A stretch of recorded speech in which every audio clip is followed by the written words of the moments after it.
Hello et bienvenue dans Sunlight Talk. Je suis Julie, coach, experte en relations toxiques et manipulateur. Ma mission est simple, mettre de la clarté là où tout semble flou. Tous les 15 jours, je vous retrouve ici pour questionner, ressentir et penser autrement. On va parler de vie, de choix, de vérité qu'on n'ose pas toujours dire à voix haute. Chaque épisode est une réflexion née d'un vécu, d'un moment charnière, d'une prise de conscience. Si cet épisode vous parle, vous touche, vous remue, n'hésitez pas à le partager autour de vous. Allez, installez-vous, on commence. Aujourd'hui, j'ai envie de te raconter une histoire. Alors, pas en mode Père Castor parce que celle-là, elle va un peu secouer. Une situation que j'ai vécue il y a quelques semaines, donc c'est franchement tout frais. Ici, chez moi, à Bali. Et je vais être transparente, c'est une histoire que j'ai mis un peu de temps à digérer. Parce qu'il fallait que je laisse un peu retomber l'énergie, que je comprenne ce que ça venait toucher chez moi. Et surtout que je trouve les mots justes pour t'en parler sans juger, sans caricaturer, spoiler, je n'ai pas réussi, sans m'énerver, même si franchement, ça m'a clairement agacée. Déjà, il faut comprendre quelque chose chez moi, petite mise en contexte. Je ne vais jamais aux soirées d'entrepreneurs.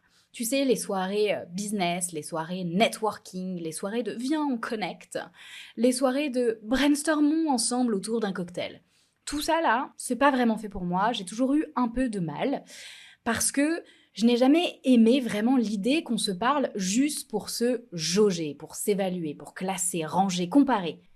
Tu sais, ce truc où les gens, ils te parlent, mais en fait, ils t'écoutent pas vraiment. Ils scannent, ils analysent, ils cherchent à comprendre ce que tu fais, mais surtout ce que ça peut leur apporter. Pas vraiment qui tu es, en fait. Un peu comme si on voulait te situer sur la valeur sociale, sur ce que tu vaux dans ce que j'appelle la hiérarchie invisible. Et ça, je l'admets volontiers, je suis pas la plus grande fan. Parce que moi, j'ai envie de rencontrer des humains, en fait. Pas des cartes de visite sur pattes, pas des avatars LinkedIn et pas des pitchs ambulants. Mais voilà, il se trouve que j'ai accepté peut-être un peu ce genre de soirée. En fait, ça faisait presque 1 an que je vivais à Bali. Je travaille beaucoup, j'adore ce que je fais, je suis très stimulée et passionnée par mon métier, mais c'est vrai que je suis souvent enfermée dans ma bulle avec mes coachés et je travaille en plus depuis chez moi. Donc la vérité, c'est que je commençais à manquer de connexion humaine. Accessoirement, on a tous besoin de rapports sociaux pour s'épanouir et non, je ne fais pas exception à la règle. Donc, je commençais à être en manque de vraies interactions, de discussions simples, légères, banales, de conversations qui ne cherchent rien. Alors, quand on m'a invitée à cette soirée entre expats français, qui n'était pas du tout une soirée business à la base, je me suis dit, vas-y, allez, on tente. On ouvre, on allume ses chakras, on sort un peu de sa zone de confort et puis on va aller respirer autre chose.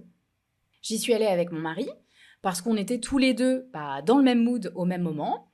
On s'est dit, allez, on va aller un peu se déconnecter, débrancher nos ordis et puis on va rentrer dans la vraie vie. Clairement, le deal c'était go, on va se faire des amis. Et là, j'arrive. Je mets à peine un pied dans la pièce. Enfin, c'est pas tout à fait vrai parce que c'était pas vraiment une pièce, c'était en extérieur. Sorry la France, je sais que chez vous il commence à faire moins 8000. Mais bon, tout ça pour vous dire, je m'avance sur l'immense terrasse où il fait encore 30 degrés à 20h. Elle est très agaçante, hein. Et là, en fait, j'entends direct mon intuition qui me chuchote à l'oreille « Demi-tour, demi-tour, ça ne va pas te plaire du tout, mais alors pas du tout. » En termes d'énergie, c'est pareil. Je la sens immédiatement. Tu vois, quand tu rentres dans un espace et que ton corps réagit avant que ton cerveau comprenne. Cette sensation-là, c'est exactement la même chose qui s'est produite. Les gens étaient en cercle, un verre à la main, sourire crispé, posture millimétrée. Et j'ai eu l'impression de rentrer dans un casting, pas dans une soirée. J'ai senti une ambiance bizarre et lourde, une ambiance trop contrôlé, trop calibré, trop preneur d'opportunités. J'ai senti une sorte de tension sociale, j'ai senti le non-dit et j'ai surtout senti la façade. Bref, tout ce que j'aime. Et là j'ai compris. Ah d'accord, on n'est pas là pour se parler en fait, on est là pour se vendre. Je jette un rapide coup d'œil à mon mari, qui lui aussi avait ressenti exactement la même chose. Spoiler, si je l'ai épousé, c'est bien évidemment parce qu'on partage les mêmes valeurs. Donc autant vous dire qu'il était tout aussi ravi que moi d'être là. Mon corps m'a dit « Allez, on respire, c'est bon, laissons-leur une chance. Ça fait à peine 5 minutes que t'es arrivé, tu vas pas faire demi-tour maintenant. » Alors on observe. Et là, au bout de 20 minutes, même pas, j'avais la confirmation de mon intuition. Je discute avec les gens, je pose des questions simples, humaines, des trucs de la vraie vie. T'habites où? Tu fais quoi ici? Comment tu t'y sens? Qu'est-ce qui t'amène à Bali? Comment t'occupes tes journées? Et là, immédiatement, je sens le glissement. On ne parle pas de vie, on parle de statut, on parle de performance, on parle de chiffre d'affaires, on parle de résultats, on parle de KPI de vie. Comme si chacun avait un PowerPoint sous le bras. Comme si chacun récitait « Alors moi, je suis CEO, j'ai plusieurs business online, je vis du dropshipping, je suis propriétaire de 45 villas, j'ai monté un business à distance, là je suis en train de scaler mon activité, je suis en hyper croissance. » Tu vois le tableau ? Accessoirement, pour ceux qui ne le savent pas, déjà je répète très souvent accessoirement, premier point, et ensuite, avant de devenir coach, j'ai bossé plus de 10 ans dans le marketing. Si j'ai quitté ce milieu, c'était pas pour rien non plus. Et là, moi j'avais envie de dire, waouh, ok, un super Brian, c'est bon, mais toi, sinon, tu fais quoi quand tu ne fais pas semblant d'être important ? Et là, je vais être honnête avec toi. Plus j'écoutais, plus je captais une dissonance énorme entre le discours de Brian Jordan and Company et la réalité. Et quand je dis une dissonance, c'est juste pour être poli, c'était juste #gros mytho. Mais rassurez-vous, ça ne s'arrête pas là, je vais quand même beaucoup plus loin dans le raisonnement. Donc en fait, on parle de villa, de vie de rêve, de revenus à 5 chiffres. Mais quand tu poses 2-3 questions plus profondes, plus concrètes, plus ancrées dans le réel, tu réalises que, non en fait, Brian ne peut pas avoir dit toute la vérité. Et surtout, il était loin d'être le seul de la soirée à avoir opté pour cette stratégie.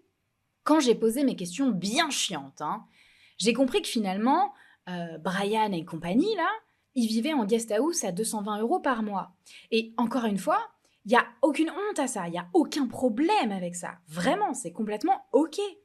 Mais par contre, tu peux pas me vendre un style de vie millionnaire, de CEO, de Marc Ombrel en hyper-croissance, si derrière, je comprends que tu partages ta chambre en guest house. Il y a un petit souci là. C'est juste factuellement incompatible. Ou alors parce que peut-être je ne suis qu'une simple femme, je n'ai pas compris. Je ne sais pas, je m'interroge encore. Bref, ça m'a agacée. Mais dans le fond, ça m'a aussi attristée. Les gens ne parlaient pas d'eux. Ils parlaient de ce qu'ils voulaient qu'on croie d'eux. Et là, j'ai compris. Ici, on ne parle pas de réussite. On porte des costumes de réussite. Ce n'est pas du business, c'est du théâtre. Et personne ne s'en rend compte. Enfin, je crois que c'était bien pire que ça. Tout le monde jouait finalement au même jeu. Et ça, je trouve ça très triste. Et aussi, franchement, ça m'a saoulée. Déjà parce que je m'étais maquillée et apprêtée pour rien. Ensuite parce que c'était tout ce que je voulais éviter.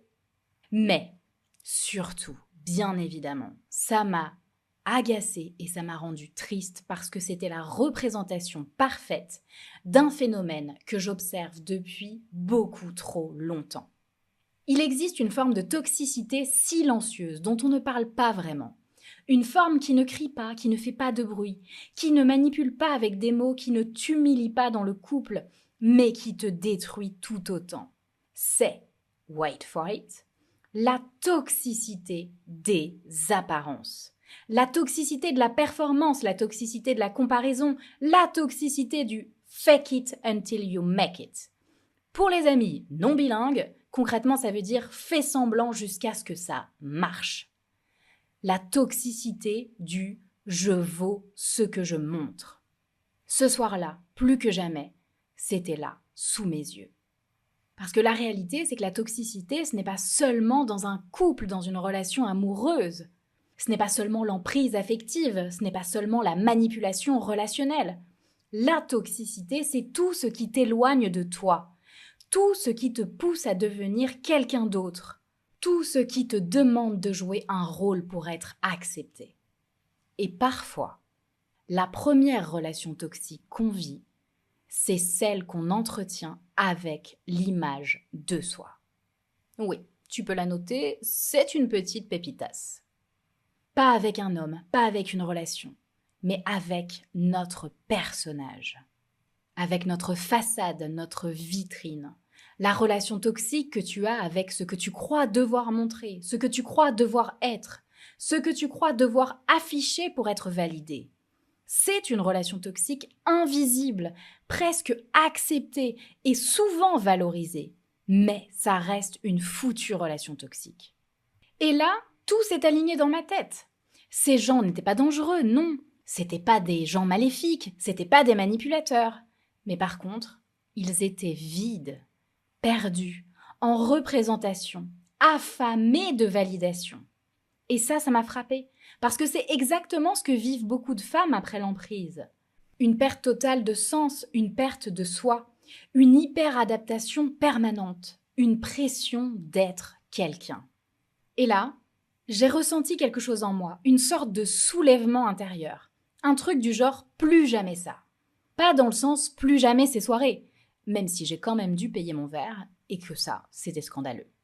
Et même si aussi je pense que j'ai eu ma dose pour les 10 prochaines années.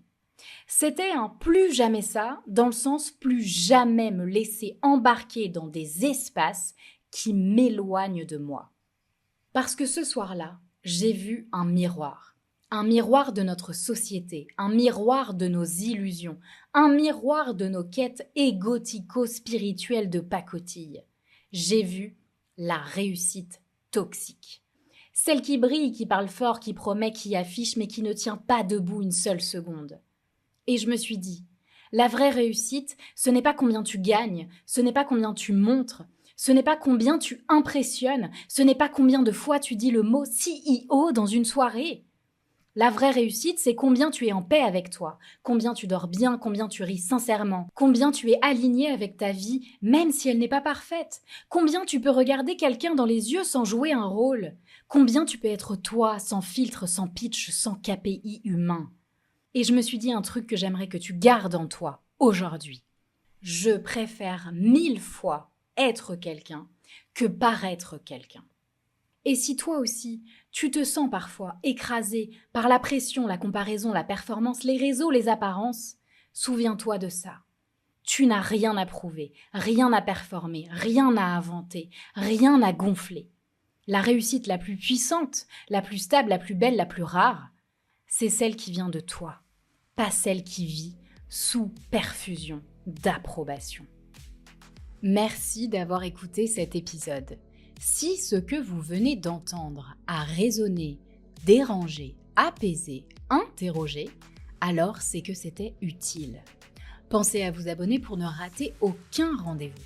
Et si quelqu'un dans votre entourage a besoin d'entendre ce message aujourd'hui, n'hésitez pas à le partager. On se retrouve dans 15 jours, même heure, même énergie, même clarté. En attendant, prenez bien soin de vous.